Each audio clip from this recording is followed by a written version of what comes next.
मेरे YouTube channel Bajranglal Saini गुरु में एक बार फिर से आपका स्वागत। दोस्तों, आज हम आपके सामने लेकर आए हैं गीतिका हरिगीतिका छप्पे और कुंडलिया छंद, जो कि हमारे एक यूजर ने इसकी डिमांड करी थी। हालांकि ये बाद में आने वाला था, क्योंकि दोहा, चौपाई, इंद्रोला, उल्लाला इनके बाद इनका नंबर था। फिर भी कोई बात नहीं, गीतिका हरिगीतिका छप्पे और कुंडलिया छंद के बारे में आज हम चर्चा करेंगे। तो देखिए, सबसे पहले बात करेंगे हम गीतिका की। और ये जो चारों छंद हैं, चारों के चारों छंद मात्रिक छंद हैं। तो पहली बात तो ये हो जाएगी कि ये चारों मात्रिक छंद हैं।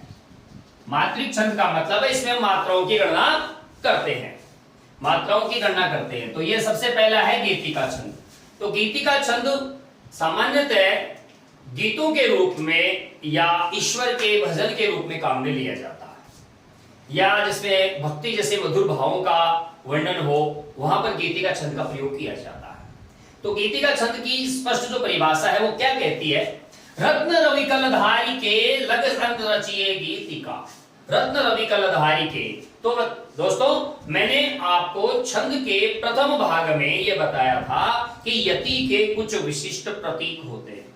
विशिष्ट प्रतीक का मतलब है कुछ विशिष्ट शब्दों का प्रयोग किया जाता है, जिनसे हमें पता लगता है कि कहां कब यति करना है, विराम लेना है। तो यहां पर देखिए, इन्होंने सबसे पहले एक शब्द काम में लिया रत्न, फिर दूसरा शब्द काम में लिया रवि, और एक है कल।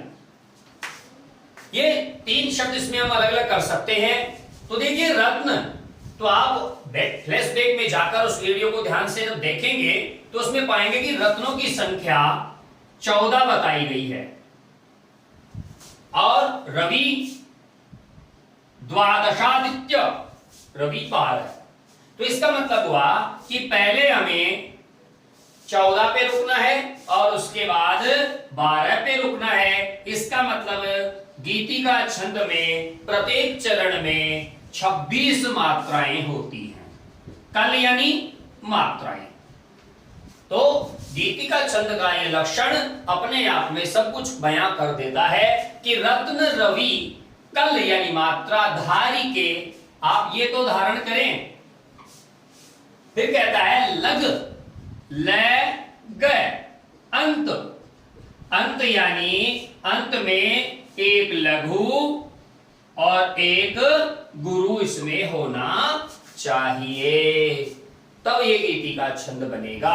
अर्थात 14 और 12 26 में जो अंतिम दो वर्ण हैं वो गुरु, लघु गुरु होना चाहिए। ये इसकी अनिवार्य शर्त है, लघु गुरु। तो एक बार फिर से इसको समझिए, क्या कह रहा है ये गीतिका छंद? गीतिका छंद कहता है कि रत्न रवि कल धारी के। रत्न यानी 14 पे, रवि यानी 12 पे, कल यानी मात्राएं कि 14 और 12 मात्राओं पे हमें यति विराम देना है। और लग अंत, लय यानी लघु, गय यानी गुरु, अंत में होना चाहिए। ये इसका अनिवार्य तथ्य है। तो आपको ये ध्यान में रखना है। गीतिका छंद में इसको हम थोड़ा सा लिख भी सकते हैं। गीतिका छंद के प्रत्येक चरण में, गीतिका छंद के प्रत्येक चरण में 14, 12 पर यति होकर 26 मात्राएं होती हैं।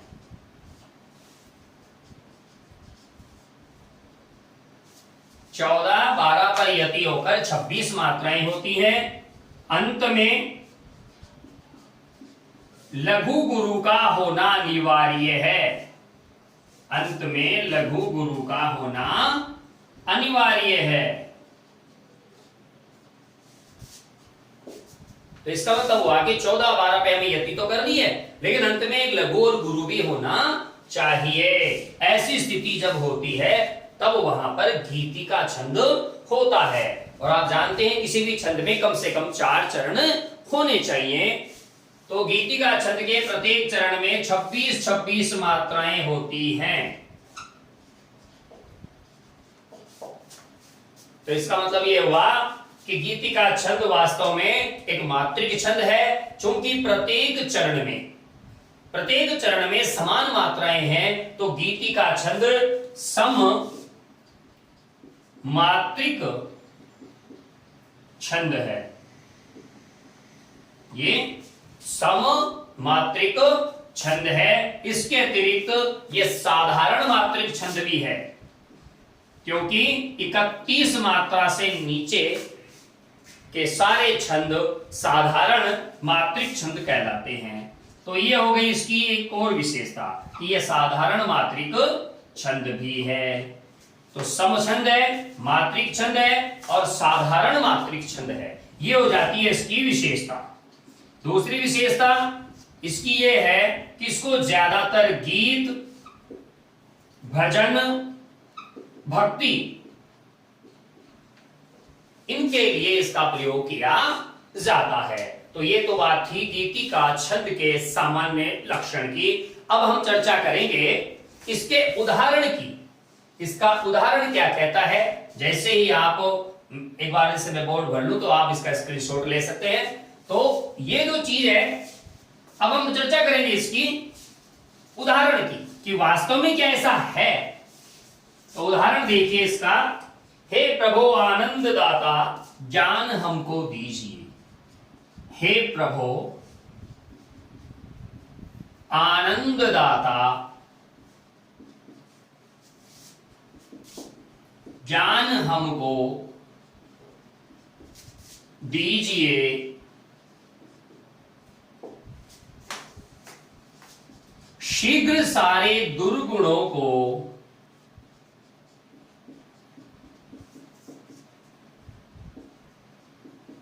दूर हमसे कीजिए। तो हम सबसे पहले एक चरण में इसकी मात्राएं निकालते हैं। तो आपको ये तो ध्यान होना ही चाहिए कि एक तो मैंने यति यहां लगाई है और एक यति यहां लगाई है। तो हे दीर्घ स्वर होने के कारण गुरु है, ये लघु होने से, ह्रस्व स्वर होने से लघु है, ये गुरु गुरु। देखिए जो न है इसके बाद में हलंत है, यानी किसी आधे वर्ण हल वर्ण से पहले वाला वर्ण गुरु माना जाता है। तो इसको हम गुरु, लघु, गुरु, गुरु।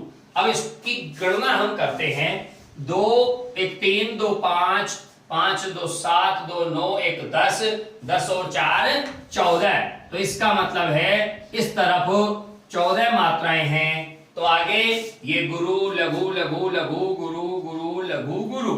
2 3 4 5 2 7 2 9 3 12 मात्राएं।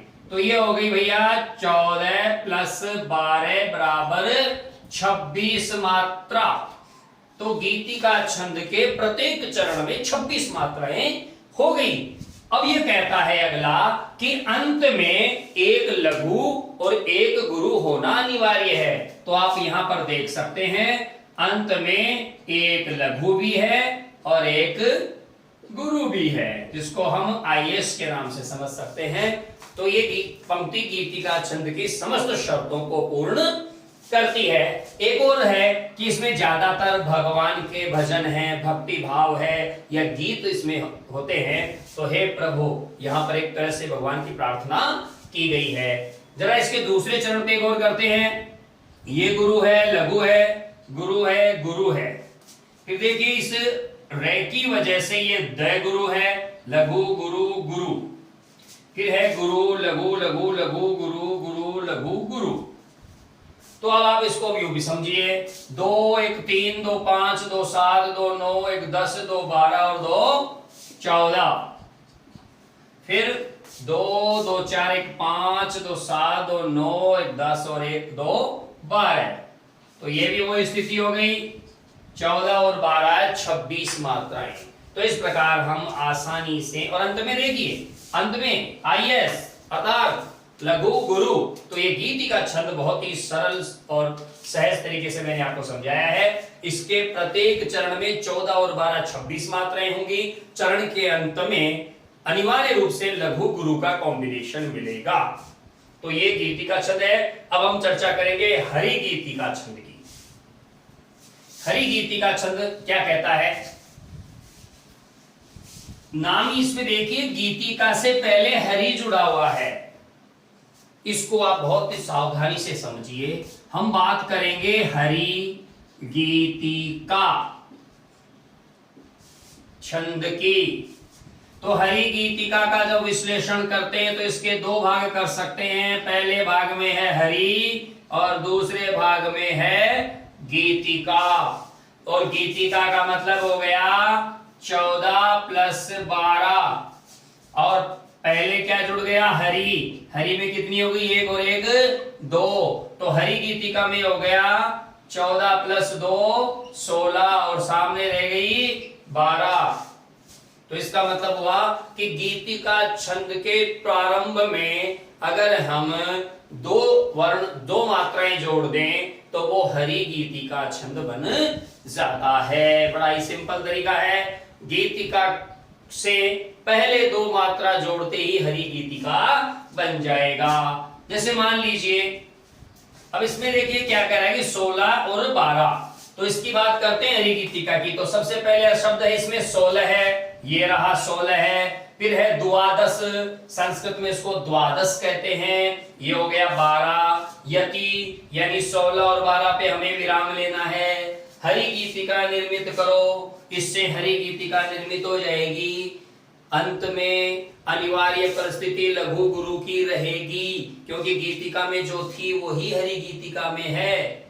हमने गीतिका के प्रारंभ में दो मात्राएं जोड़ी है, अंत में नहीं। इसलिए अंत में वही स्थिति रहेगी कि अंत में हमें लघु गुरु रखना अनिवार्य है। अंत में लघु गुरु होना अनिवार्य है।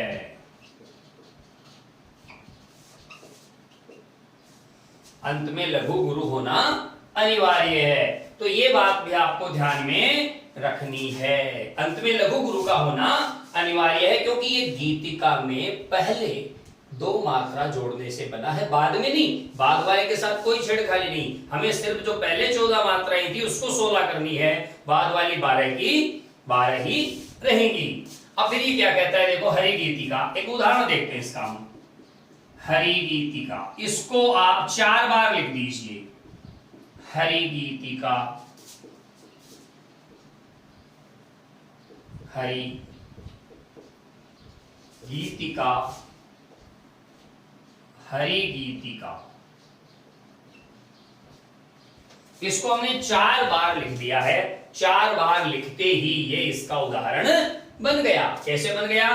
1 2 3 4 5 2 7। इसका मतलब एक हरि गीतिका में शब्द में 7 मात्रा हैं। 7 इसमें हो गई, 7 और 7 14, और हरि में हो गई 2। तो कितनी मात्राएं हो गई? 16। अब 7 में से हमने 2 निकाल दी तो 5 मात्रा और 7 मात्रा, 7 और 5 12। तो इसका मतलब हुआ कि 16 और 12 हो गए 28, और 16 और 12 28 होते ही ये बन गई हरि गीतिका छंद। हरि गीतिका छंद में आप अंत में देखिए गीतिका, लघु और ये गुरु। तो इसका मतलब है अंत में लघु गुरु की जो अनिवार्यता है वह भी यहां पर पूरी तरह से प्रतिबिंबित होती है। तो इसका उदाहरण हम देखने की चेष्टा करते हैं। आप उस उदाहरण में भी ये मात्राएं निकाल कर देखिएगा क्या कहता है उदाहरण। उदाहरण में देखिए, संसार की समरस्थली में धीरता धारण करो,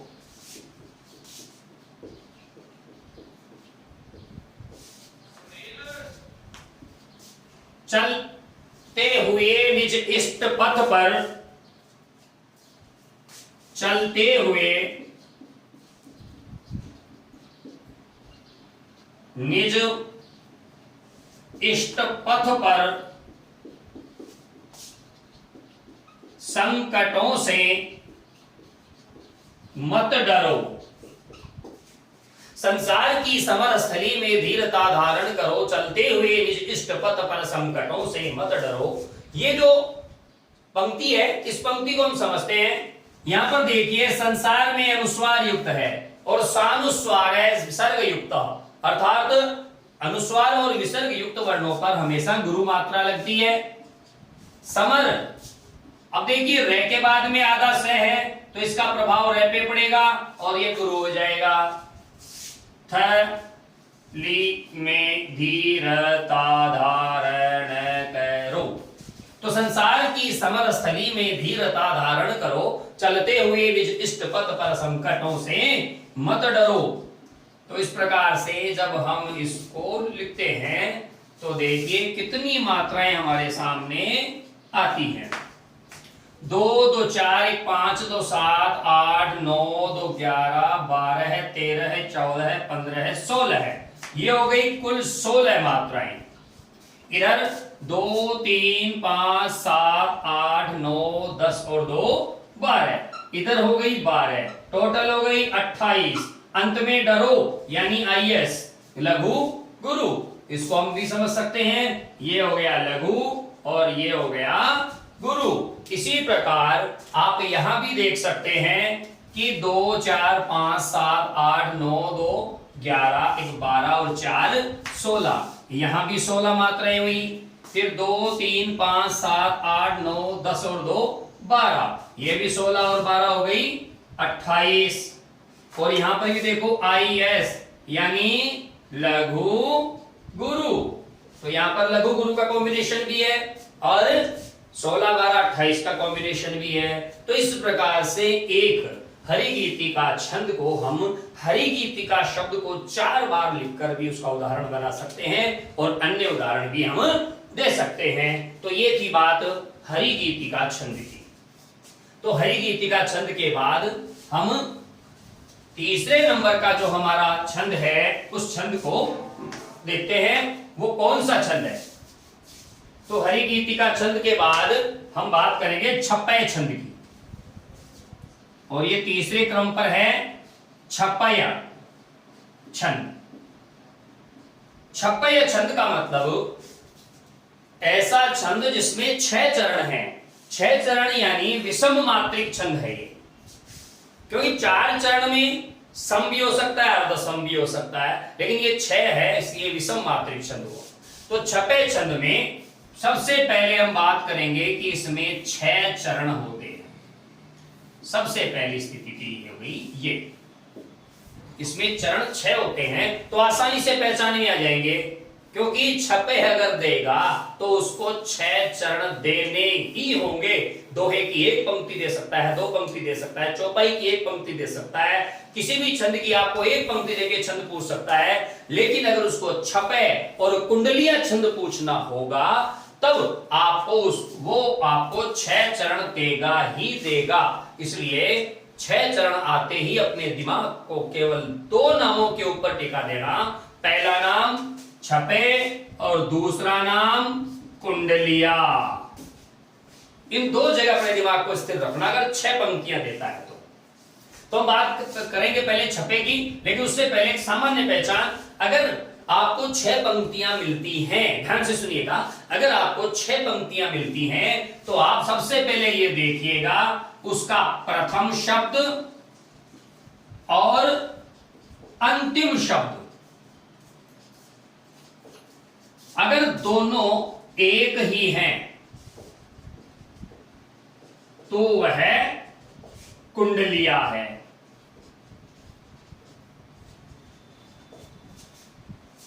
बड़ी मजेदार बात है।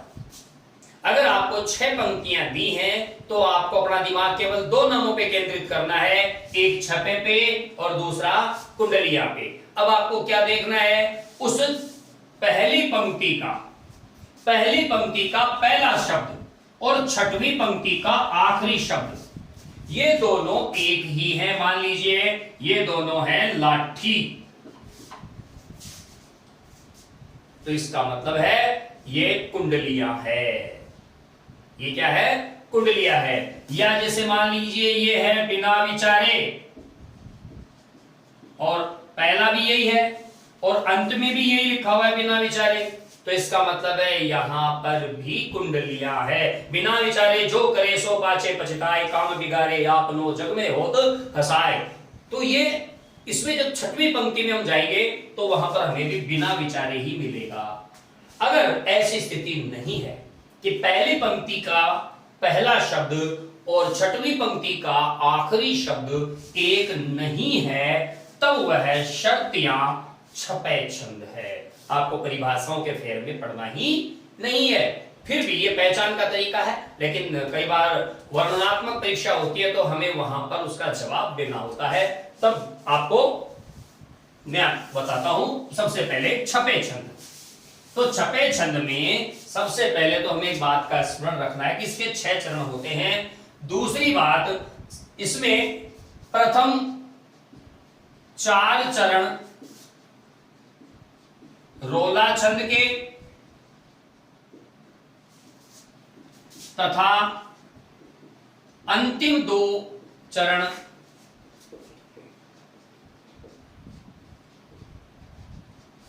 उल्लाला छंद के होते हैं।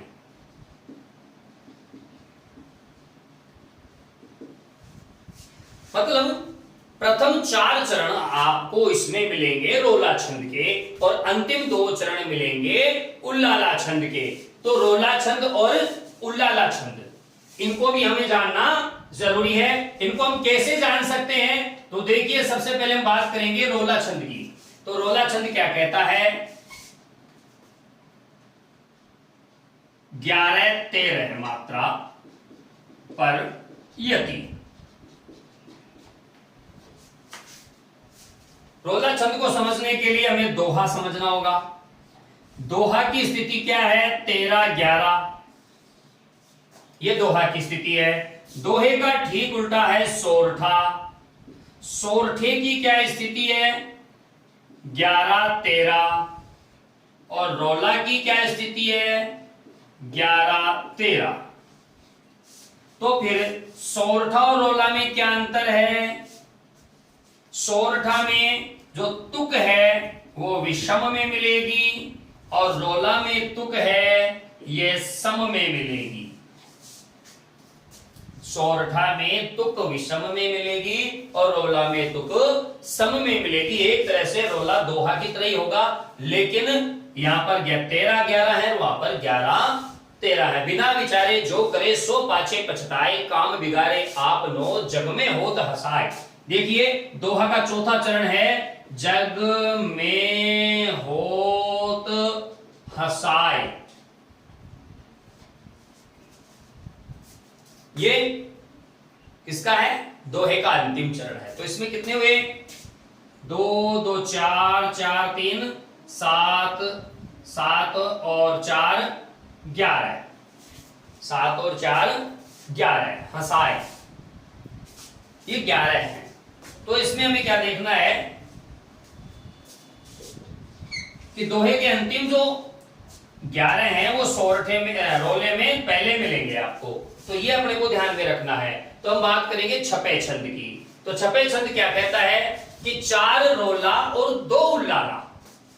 4 रोला और 2 उल्लाला। तो इसका मतलब हमने यहां पर इसको समझने के लिए ये देखिए, रोला के हो गए 11 + 13 = 24। दूसरा भी 24, तीसरा भी 24 और चौथा भी 24, यानी 4 चरण 24-24 मात्रा के और 2 चरण 28-28 मात्रा के। ये हो गए कुल 6 चरण। ये हो गए कुल 6 चरण। तो इस प्रकार से छपे छंद में 6 चरण होते हैं और ये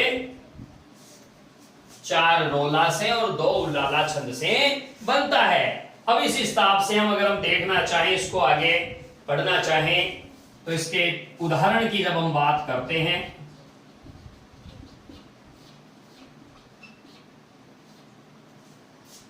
उदाहरण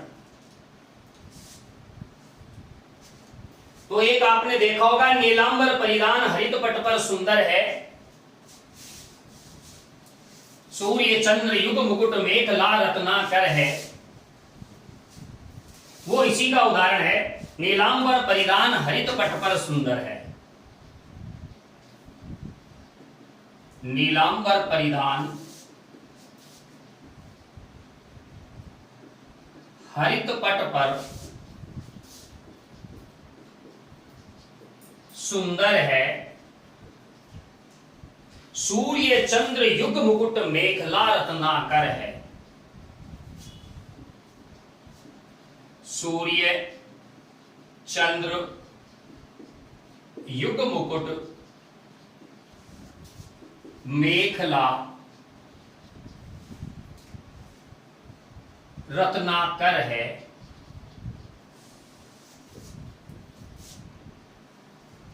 बंदी नदियां, नदियां प्रेम प्रवाह, नदियां प्रेम प्रवाह है। फूल तारामंडल है। नदियां प्रेम प्रवाह है, फूल तारामंडल है। बंदी जन खगवृंद, बंदी जन खगवृंद शेष फन सिंहासन है।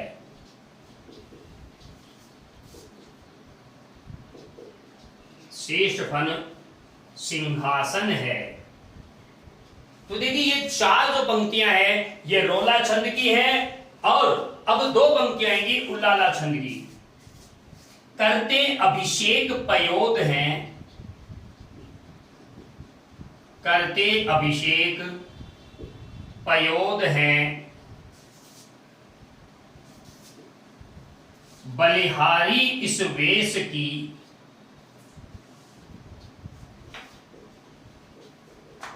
करते अभिषेक पयोद हैं बलिहारी इस वेश की। हे मातृभूमि तू सत्य ही, हे मातृभूमि तू सत्य ही। सगुण मूर्ति सर्वेश की।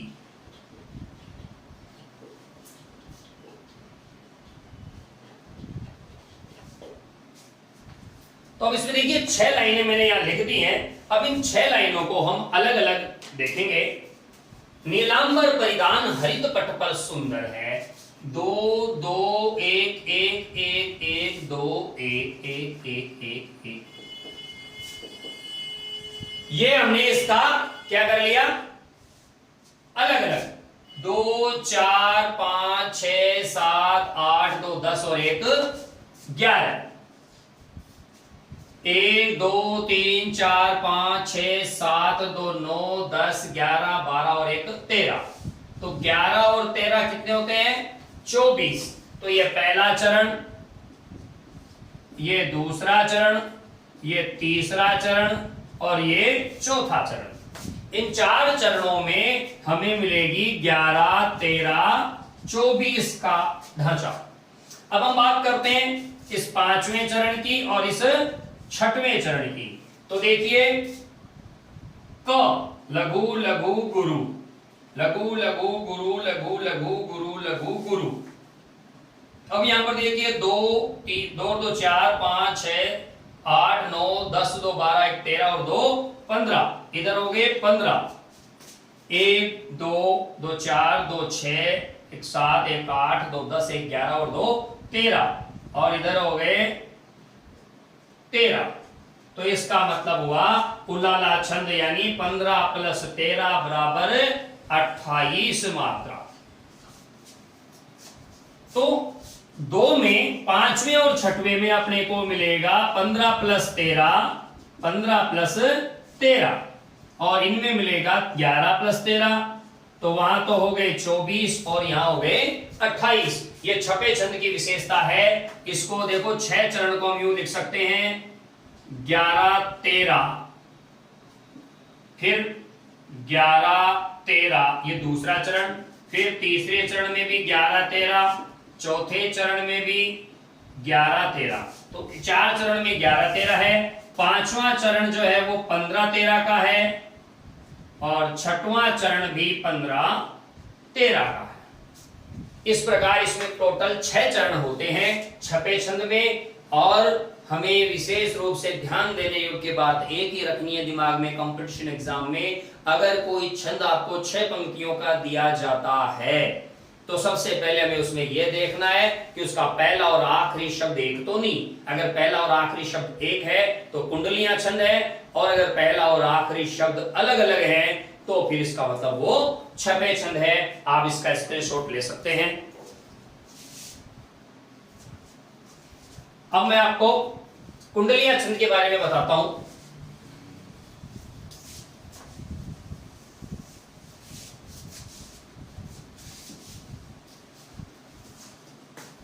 कुंडलियां छंद, तो देखिए कुंडलियां छंद का मतलब क्या है।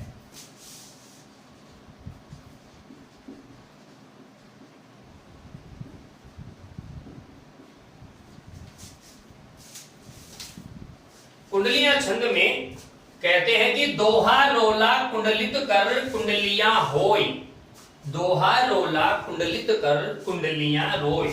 अब इसको हम यूं समझ सकते हैं कि जैसे ये हो गया दोहा, दोहा हो गया तो दोहे की तो हो गई 2 लाइन 2 पंक्ति, और उसके बाद आ जाएगा रोला, रोला की हो जाएंगी 4 पंक्ति, 2 पंक्ति दोहे की और 4 पंक्ति रोला की। कुल मिलाकर ये 6 पंक्तियों का 6 चरणों का एक विषम मात्रिक छंद है। तो क्या विधान होगा इसका, ये 1 2 3 4 5 और ये 6 चरण है। तो पहले चरण का विधान होगा 13-11, दूसरे चरण का विधान होगा 13-11 और तीसरे से विधान हो जाएगा 11-13 11-13 11-13 और 11-13। यानी हर चरण में मात्रा तो 24 रहेंगी, हर चरण में मात्रा 24 ही रहेंगी, लेकिन यति अलग हो गई। 2 में 11-13 है, 13-11 है, 4 में 11-13 है, यति अलग अलग हो गई। तो अब देखिए इसको हम यूं समझ सकते हैं। इसके अलावा इसकी एक विशेषता और है कि ये जिस शब्द अथवा शब्दांश से आरंभ होता है उसी शब्द पर समाप्त होता है।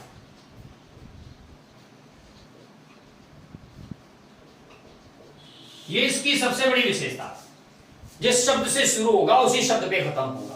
पहला और आखिरी शब्द एक ही होना चाहिए इसका। दूसरी विशेषता इसकी क्या है, दूसरी पंक्ति का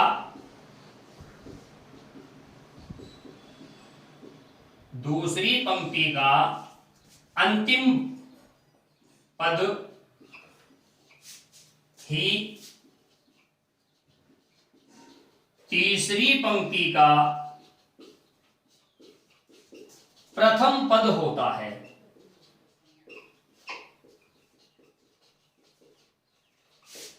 मतलब ये हुआ कि दूसरी लाइन का जो आखिरी चरण है, ध्यान से देखिए इस चीज को मैं आपको बताता हूं।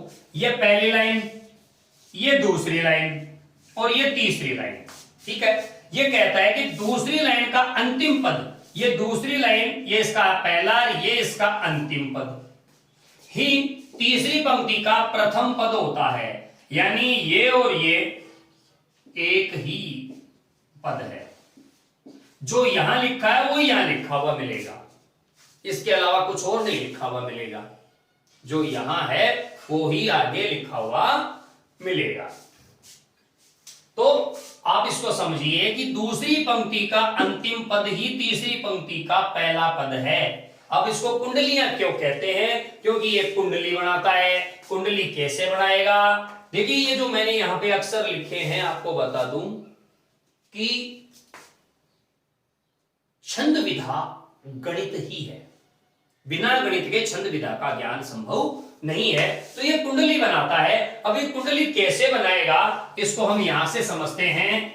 ये शब्द है एक, ये इसका मुख है।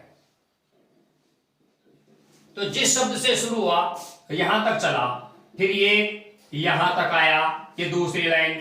अब आप देखिए जो दूसरी लाइन है उसका जो अंतिम पद है ये ही तीसरी लाइन का पहला पद होगा। फिर ये इसकी इस प्रकार से कुंडली बन गई। छठवीं लाइन में जिस शब्द से ये शुरू हुआ उसी शब्द पे ये समाप्त हो गया। तो इस वजह से जिस शब्द से शुरू हुआ उसी पे समाप्त हुआ। दूसरी लाइन का अंतिम तीसरी का पहला हो गया तो कुंडली ये बन गई। ऐसा लगता है जैसे कोई सांप कुंडली मार के बैठा हो, इसलिए इसको कुंडलियां छंद कहते हैं। यहां भी वही शब्द जो यहां पर आपने दो मुआ सांप तो देखा ही होगा, तो ये वही स्थिति है, इसलिए इसको कुंडलियां छंद कहा जाता है। अब हम इसके उदाहरण पर चर्चा करते हैं, उससे थोड़ा हमें और पता लगेगा। तो उसके लिए आपको एक सरल सा उदाहरण में आपको लिखा देता हूं।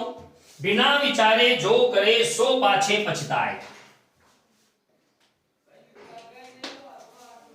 बिना विचारे जो करे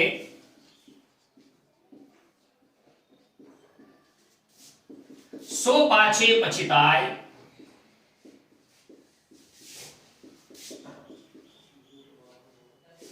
काम बिगाड़े आपनो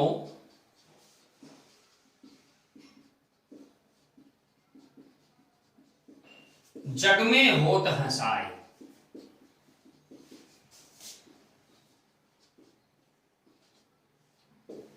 अब देखिए यहां पहला जो पद है उसको आप ध्यान से रखिए कि ये क्या है, बिना विचारे पहला पद।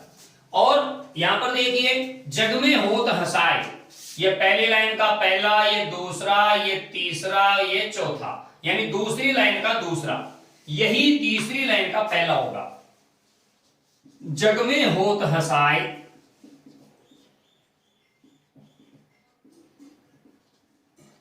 चित्त में चैन न पावे,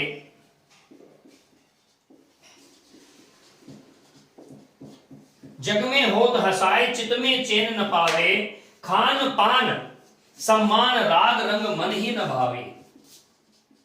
खान पान सम्मान राग रंग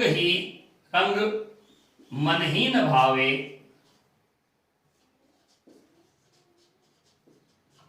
राग रंग मन ही न भावे, कहे गिरधर कबीराय दुख कछु टरत न टारे।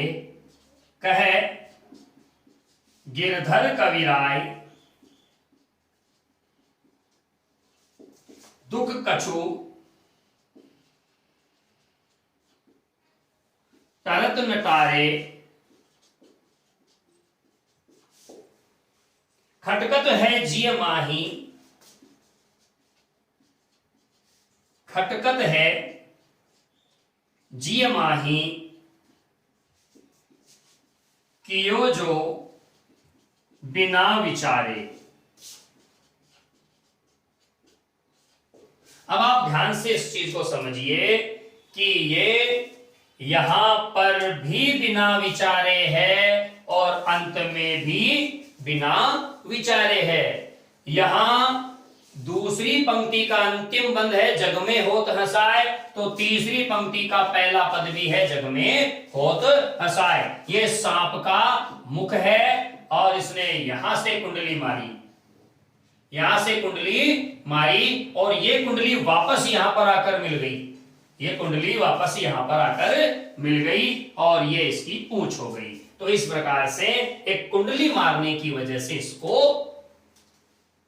कुंडलियां छंद कहा जाता है। अब इसमें यह हो गया कुंडलियां छंद। एक चीज का ध्यान रखना है, कई बार हमसे कल भी पूछ लिए जाते हैं। कल, कल किसे कहते हैं? कल यानी मात्रा या समूह है। जैसे सबसे पहले हम बात करते हैं एक नंबर पे द्विकल की। द्विकल का मतलब होता है दो मात्रा। फिर दूसरे नंबर पे बात करते हैं हम त्रिकल की। त्रिकल यानी 3 मात्रा। एक होता है चौकल, चौकल को चतुष्कल भी कहते हैं, जिसका मतलब है 4 मात्रा। एक होता है पचकल, जिसको पंचकल भी कहते हैं, इसका मतलब है 5 मात्रा। और एक होता है षटकल, जिसका अर्थ होता है 6 मात्रा। तो जैसे हम दोहा पढ़ते हैं तो दोहे में पचकल का निषेध है, मतलब दोहे में पचकल से कोई भी शुरू नहीं हो पंक्ति। तो ये भी हमें ध्यान रखनी होती है। कल का मतलब होता है मात्रा, और द्विकल 2 मात्रा, त्रिकल 3 मात्रा, चौकल चतुष्कल 4 मात्रा, पचकल पंचकल 5 मात्रा, षटकल 6 मात्रा। और इस वीडियो में बस इतना ही। तो आज हमने गीतिका, हरि गीतिका, छपे और कुंडलिया के बारे में तथ्यात्मक साधारण जानकारी की हमने चर्चा करी। आशा है आपको ये वीडियो पसंद आया होगा। आप कमेंट बॉक्स में अपनी अमूल्य जो अपने सुझाव हैं वो दे सकते हैं। अगले वीडियो में जल्दी आपसे पुनः मिलेंगे। आप सब्सक्राइब कीजिए मेरा यूट्यूब चैनल बजरंगलाल सैनी गुरु, जो अब हिंदी नभ गुरु हो गया है, और बेल आइकन दबाना मत भूलिएगा। तब तक के लिए जय हिंद, जय भारत।